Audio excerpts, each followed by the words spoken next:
Hello students, welcome to mission management. इस platform पर आपको मैनेजमेंट से रिलेटेड सारे वीडियोस तो मिलेंगे ही, साथ ही नेट फर्स्ट बुक की भी लेक्चर प्रोवाइड की जाएगी। आज हमारी जो टॉपिक है रिसर्च एप्टीट्यूड की रिसर्च प्रोसेस। ठीक है, रिसर्च प्रोसेस का पार्ट 1 है टॉपिक। इससे पहले हमने क्या किया था, टाइप्स ऑफ रिसर्च बहुत ही अच्छे से 2-3 वीडियो में उसको कवर किया था। तो आज हम करेंगे रिसर्च प्रोसेस का पार्ट 1। तो आइए देखते हैं।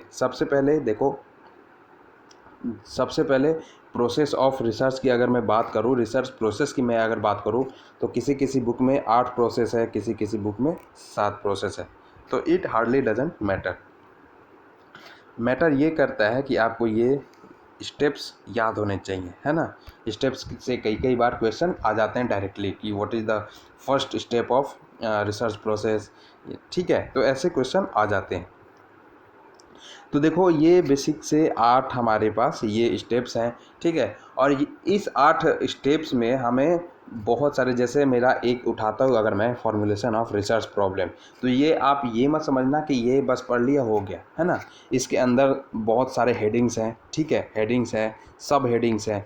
ठीक है, तो इसलिए हमें इसको थोड़ा अच्छे से और बढ़िया तरीके से धीरे धीरे आराम से समझते हुए पढ़ना है। ठीक है, ताकि आपको चीज़ें बहुत ही बढ़िया से समझ में आए। राइट, तो शुरू करते हैं। सबसे पहले क्या है, फॉर्मूलेशन ऑफ रिसर्च प्रॉब्लम। हम फर्स्ट स्टेप में क्या करेंगे, फॉर्मुलेट करेंगे, एक किसी पर्टिकुलर रिसर्च प्रॉब्लम को फॉर्मुलेट करेंगे, है ना। फिर प्रिपेयरिंग रिसर्च डिज़ाइन, रिसर्च की हमारी क्या डिज़ाइन होने वाली है, कैसे हम स्टडी करेंगे, कौन सी स्टडी करेंगे, एक्सपेरिमेंटल स्टडी करेंगे या नॉन एक्सपेरिमेंटल स्टडी करेंगे। तो वो बेसिकली हम कहाँ देखते हैं, प्रिपेयरिंग रिसर्च डिज़ाइन में, है ना। थर्ड नंबर की बात करते हैं, डेवलपिंग डेटा कलेक्शन इंस्ट्रूमेंट। ठीक है, तो डेवलपिंग डेटा कलेक्टिंग इंस्ट्रूमेंट में हम कैसा मेरा डेटा होना चाहिए, टाइप्स ऑफ डेटा की हम यहाँ बात करेंगे, मेथड्स ऑफ डेटा कलेक्शन की बात करेंगे, डिज़ाइनिंग की बात करेंगे, है ना। तो ये हम थर्ड नंबर में बात करने वाले हैं। फिर से हमारी सेलेक्टिंग सैम्पल्स, तो सैम्पल्स हमारी कैसी होनी चाहिए, किस टाइप की सैंपल होना चाहिए, प्रोबेबिलिटी सैम्पलिंग होनी चाहिए, नॉन प्रोबेबिलिटी सैम्पलिंग होनी चाहिए। तो सब हम बेसिकली धीरे धीरे करके आगे इसमें पढ़ेंगे। ठीक है, अब फिफ्थ नंबर है हमारा राइटिंग अ रिसर्च प्रपोजल, है ना। राइटिंग अ रिसर्च प्रपोजल में हम क्या बात करने वाले हैं, main elements in research proposal, needs and benefit बात करेंगे, टाइप्स ऑफ डेटा के बारे में बात करेंगे। तो वो यहाँ हम बात करेंगे, है ना। सिक्स हमारा जो नंबर है, कलेक्टिंग डेटा। ठीक है, तो कलेक्टिंग डेटा में प्राइमरी डेटा होने वाला है हमारा या सेकेंडरी डेटा होने वाला है, तो वो बेसिकली हम 6 नंबर पे बात करेंगे। 7 आते हैं हम, प्रोसेसिंग एंड एनालाइजिंग डाटा। तो इसमें हम क्या बात करते हैं कि बेसिकली हम इंटरप्रिटेशन की बात करते हैं। इस स्टेप में, इस पर्टिकुलर स्टेप में इंटरप्रिटेशन की बात करते हैं, ना। जैसे एडिटिंग करते हैं, क्लासिफिकेशन ऑफ डेटा करते हैं, कैसे क्लासिफाई करना है उसको, टेबुलेशन में करना है या एनालिसिस करना है ना।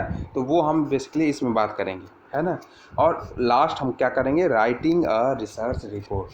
तो उसमें क्या करते हैं, टाइटल पेज होता है हमारा, फिर टेबल ऑफ कंटेंट्स होता है, फिर बिब्लियोग्राफी होती है, अपेंडिसेज होते हैं। तो वो ये बेसिकली हम लास्ट जो 8वां नंबर है, राइटिंग अ रिसर्च रिपोर्ट, उसमें हम बात करने वाले हैं।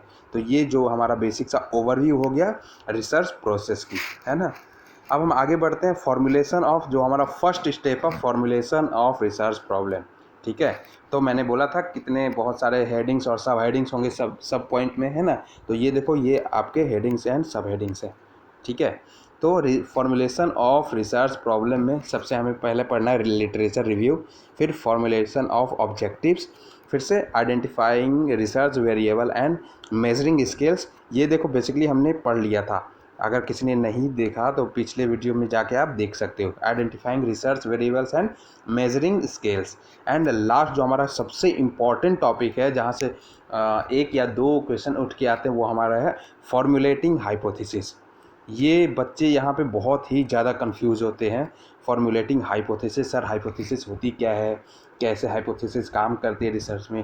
तो ये हम बहुत ही बढ़िया से अगले वीडियो में, नेक्स्ट वीडियो में हम पढ़ने वाले हैं फॉर्मुलेटिंग हाइपोथेसिस। तो आज हम किसकी बात करने वाले हैं, literature review and formulation of objective, क्योंकि ये तो मैंने बता चुका हूँ पहले वीडियो में, है ना। तो स्टार्ट करते हैं। देखो, सबसे पहले हमारी बात आती है literature review. What is literature review, है ना। तो सबसे पहले लिटरेचर मतलब क्या होता है, सिद्धांत, और रिव्यू मतलब क्या होता है, रिव्यू करना, है ना, बेसिक सी। जैसे देखो क्या होता है कि जैसे हम कोई subject, apart from research in general sense में बता रहा हूँ मैं रिव्यू की मीनिंग। रिव्यू मतलब क्या होता है, जैसे हम कोई मान लो पर्टिकुलर सब्जेक्ट है हमारे पास, कोई स्टार्ट करने वाले हैं, है ना। जैसे हमारे पास एक सब्जेक्ट है हिस्ट्री, या सपोज करो साइंस, है ना। जब सपोज करो साइंस हमारे पास सब्जेक्ट है। अभी हम जो स्टूडेंट है एक स्टूडेंट है, वो साइंस सब्जेक्ट ले रखा है ना, और साइंस के बारे में वो कुछ नहीं जानता है। तो वो क्या करेगा कि वो पहले रिव्यू करेगा सारे उसके जितने भी, ये तो बुक है ना, साइंस की उसके पास बुक है, ये सारे कंटेंट हैं। तो सारे कंटेंट पहले देखेगा कि क्या क्या होता है साइंस में, कैसे पढ़ा जाता है ना, क्या मेथड्स होती है पढ़ने की। तो ये बेसिक्स है, ये पूरा बुक हो गया। और स्टूडेंट क्या करेगा, इसको सारा एनालाइज करेगा, सारा रिव्यू करेगा, है ना, कि कैसे साइंस को पढ़ना चाहिए, क्या टेक्निक्स होनी चाहिए पढ़ने के लिए, है ना। तो वो बेसिक्स आप ये मतलब होता है रिव्यू का। रिव्यू मतलब एक जनरल सेंस में हम लोग चीज़ें को जनरलाइज करते हैं, चीज़ों को हम जनरलाइज करते हैं, है ना। तो देखो, अ literature review discussed published information in a particular subject area sometimes, and sometimes information in a particular subject area which is within a certain period of time, है ना। तो एक लिटरेचर रिव्यू क्या करता है, एक जनरल सा जो कोई टॉपिक, कोई रिसर्च, सपोज करो कोई किसी ने रिसर्च किया है किसी पर्टिकुलर टॉपिक पे, है ना। तो उस टॉपिक पर लिटरेचर रिव्यू क्या करता है, पर्टिकुलर एक रिव्यू दे देता है ना, कि ये जो टॉपिक है इस पर ये रिसर्च हो चुकी है, ऐसे ऐसे रिसर्च हुआ है, इतने टाइम फ्रेम में इस पे रिसर्च हुआ है ना। तो वो हमारा क्या होता है, लिटरेचर रिव्यू, है ना। तो सपोज़ करो कि जैसे हम बात करते हैं, मान लो कि साइंस की बात करते हैं, चलो, है ना। तो साइंस में क्या होता है, एक्सपेरिमेंट होती है ना। तो हम सब जानते हैं कि साइंस में एक्सपेरिमेंट होती है। तो साइंस में एक सपोज़ करो कोई रिसर्चर है, वो एक टॉपिक ले लिया, साइंस का एक टॉपिक ले लिया और उस पर रिसर्च कर रहा है। तो रिसर्च वो करके वो उसने पब्लिश करा दिया है अपनी रिपोर्ट को। तो ये अगर ये कोई पढ़ेगा एक बेसिक से सेंस में, ये कोई पढ़ रहा है, तो ये क्या होता है, वो लिटरेचर रिव्यू कर रहा है ना। अब जैसे ये तो कोई एक रिसर्चर है साइंस के बारे में, इसने एक रिसर्च करके अपनी रिपोर्ट पब्लिश करा दी। अब मुझे भी मान लो रिसर्च करना है, तो मैं सबसे पहले इसको देखूंगा कि ये क्या क्या रिसर्च की, कैसे कैसे रिसर्च की इसने, क्या क्या कुछ गैप तो नहीं है इसमें, है ना, कुछ छूट तो नहीं गया है इससे। तो ये मैं बेसिक क्या करूँगा, ऑब्जर्व करूँगा, देखूँगा। तो वही कहना चाहता है ये कि a literature review discussed published information in a particular subject area and sometimes information in a particular subject area within a certain period of time। यहाँ पे जो सबसे इम्पोर्टेंट बात है वो पीरियड ऑफ टाइम, वो एक लिमिटेड टाइम फ्रेम में वो रिसर्च हुआ जाना चाहिए, है ना। तो हम फंक्शन की बात करते हैं। देखो, function of literature review, it brings clarity and focus on your research problem. अब सपोज करो जैसे साइंस की मैंने बात की, तो अगर आप ये इसने एक जो रिसर्चर है, ये साइंस की जो एक्सपेरिमेंट करके इसने रिपोर्ट पब्लिश करा दी है ना। तो आप जब रिव्यू करोगे इसके, आप जब देखोगे इसको, तो क्या करोगे, it brings clarity and focus on your research problem. आपको बहुत ज़्यादा से ज़्यादा क्लैरिटी होगी कि अच्छा ऐसे रिसर्च किया है इसने, कि ये टेक्निक्स यूज़ किए हैं इसने, है ना। तो बेसिक ये क्या है, पहला फंक्शन है लिटरेचर रिव्यू की। फिर हम बात करते हैं, it improves your research methodology. अब हो सकता है कि ये जो बंदा रिसर्चर है, जो अपनी रिसर्च में कोई मैथडोलॉजी, कोई अप्रोप्रिएट मैथडोलॉजी यूज़ करना भूल गया होगा। तो इससे आप क्या करोगे कि नोट कर लो कि हाँ, मुझे ये ऐसे ऐसे मेथड यूज़ करना है रिसर्च में, ताकि मेरा रिसर्च अप्रोप्रिएट रिजल्ट दे, ठीक है। थर्ड हमारा आता है, broader your knowledge base in your research area. अब ये जो टॉपिक है, जो पार्टिकुलर आप टॉपिक जो सेलेक्ट कर रहे हो, उसमें आपकी जो नॉलेज है और ब्रॉड होते जाएगा। जैसे जैसे आप चीज़ों में अंदर चले जा, आप अपने टॉपिक में अंदर चले जाओगे, घुसते जाओगे, वैसे आपका क्या होगा, नॉलेज आपका क्या होगा, ब्रॉडर होता जाएगा, ठीक है। और लास्ट हमारा, help us to know about the existing knowledge and a gap if any. अब सपोज करो, मेरा कहने का मतलब ये है कि ये जो रिसर्चर भाई साहब थे, इन्होंने अपनी रिसर्च करके पब्लिश इन्फॉर्मेशन करा दी, ठीक है। अब आप इसको रिसर्च को रिव्यू कर रहे हो कि इसने कैसे क्या किया है, आप इसको रिव्यू कर रहे हो। अगर सपोज करो कि अरे यार ये रिसर्चर तो ये इस वाले टॉपिक पे तो किया ही नहीं कुछ, ये तो छूट गया, तो आप इसने तो कर दिया, अपना रिसर्च कर दिया और पब्लिश भी करा दिया इसने, लेकिन आपको लग रहा है कि ये टॉपिक जो है, एक पर्टिकुलर टॉपिक इसमें छूट रही है, तो आप क्या करोगे, गैप देखो, गैप ढूंढ लिए आप, है ना, कि आपको लगता है कि हाँ इस पर भी रिसर्च हो जाना चाहिए था।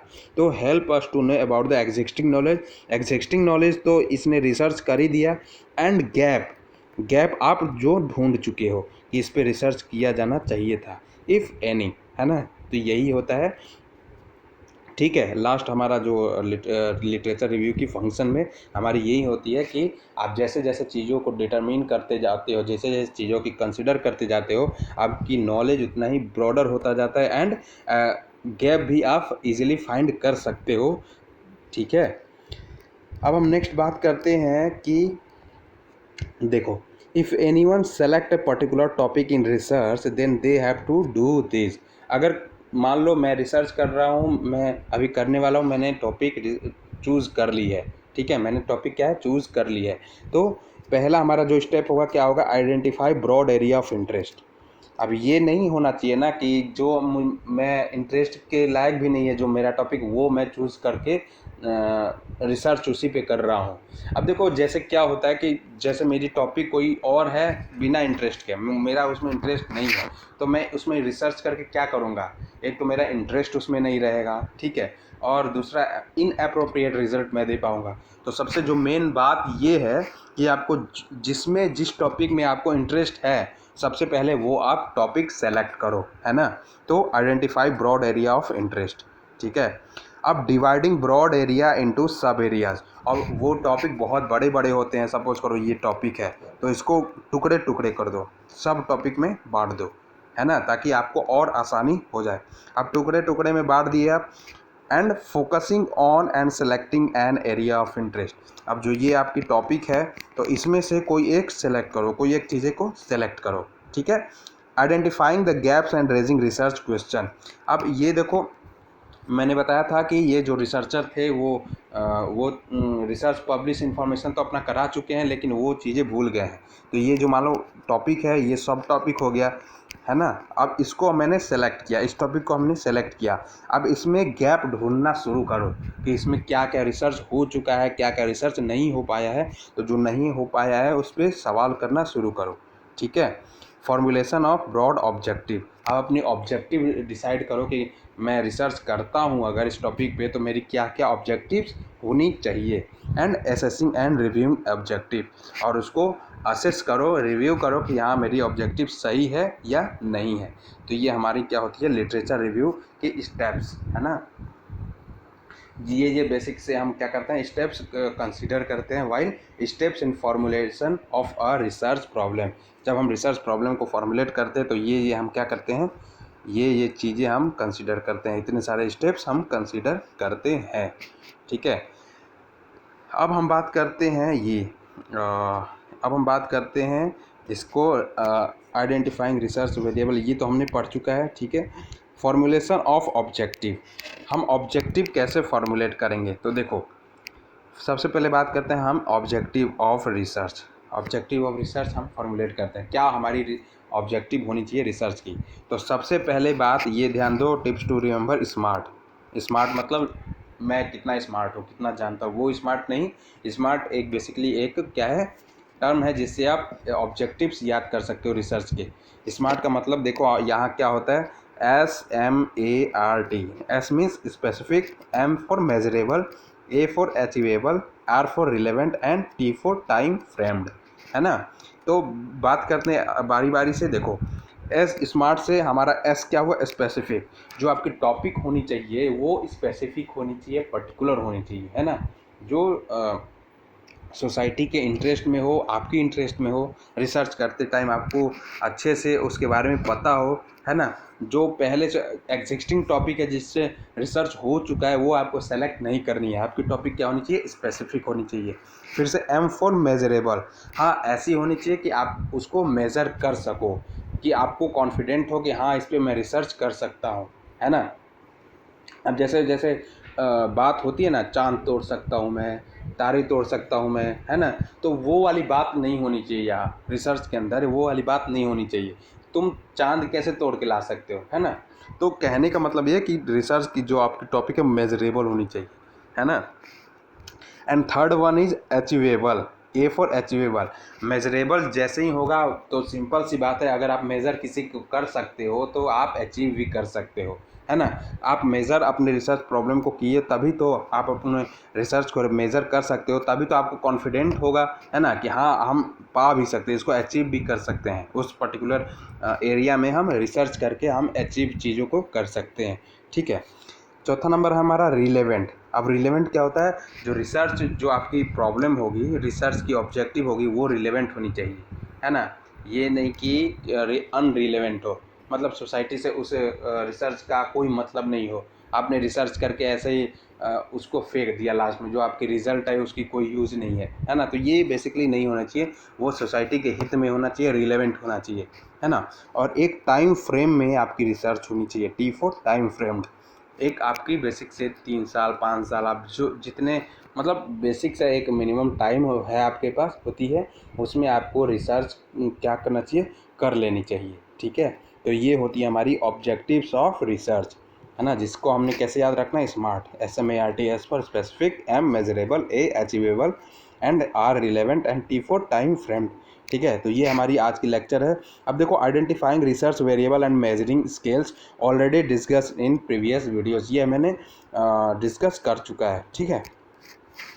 तो ये हमारा था जो फर्स्ट फॉर्मुलेशन ऑफ रिसर्च है, रिसर्च प्रॉब्लम है, उसकी जो सब टॉपिक्स थी।